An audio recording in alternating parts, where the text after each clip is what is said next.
Matt here. This is my review of Zero Dark 30. This movie is directed by Kathryn Bigelow, who previously directed The Hurt Locker. And this movie stars Jessica Chastain, Jason Clarke, with Kyle Chandler, and Mark Strong. Now, the plot of this movie is basically the painstakingly slow journey to find Osama bin Laden.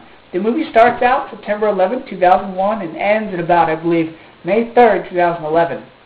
And this movie is not your typical, okay, Navy SEALs on the ground, turning over every rock and stone, looking for the guy.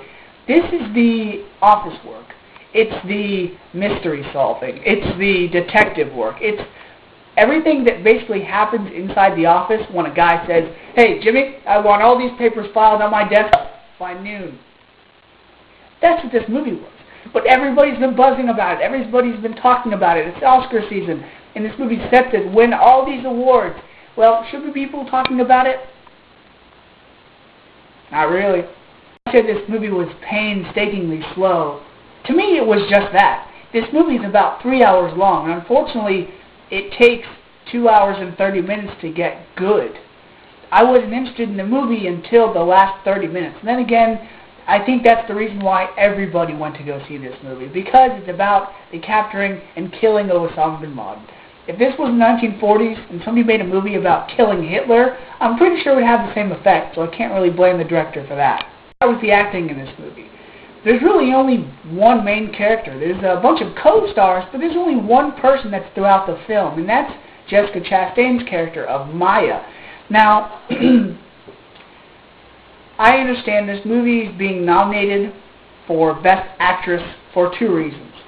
One, because this work is unlike anything Jessica Chastain has done before. Then again, I feel it's being nominated because it's being nominated for Best Picture and Best Director. Therefore, you must direct one or more of the actors involved. So, who's our female main character? Because she's throughout the whole movie? Jessica Chastain. Now, her performance is, I was going to say good, but it's okay. Because at the beginning of the movie, she starts out as this quiet, not soft-spoken, but she really doesn't put in any words edgewise. But then by the end of the movie, then that's when she becomes what I wanted her to be, was the Tommy Lee Jones, take charge, the go-to gal for information and everything, the top dog. But, again, she's only being nominated because she's the main character. Her performance didn't blow me away. This was like the movies The Good Shepherd and Tinker Tailor Soldier Spy, where, okay, you have your main character.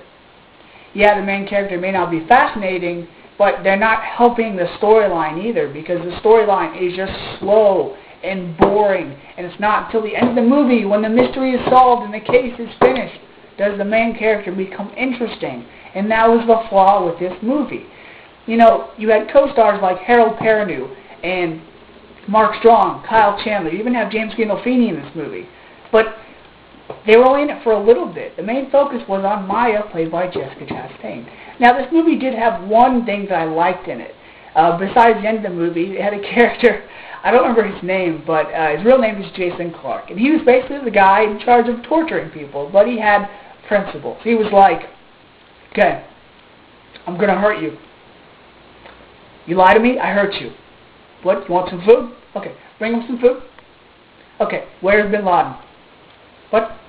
You're not going to tell me where he is? Okay, take the food away. Okay, we're going to hurt you now, right? All right, hurt him.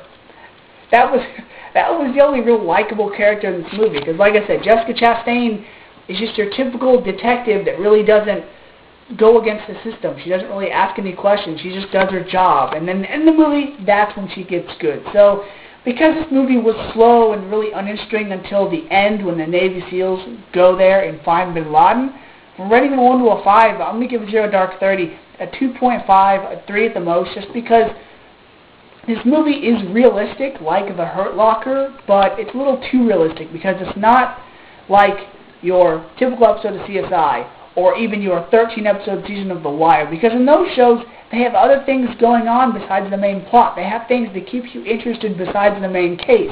This movie doesn't. So, check it out, only if you want to see Osama bin Laden get shot in the face, but other than that, I'd wait for the DVD to rent it. So until next time, guys, see ya.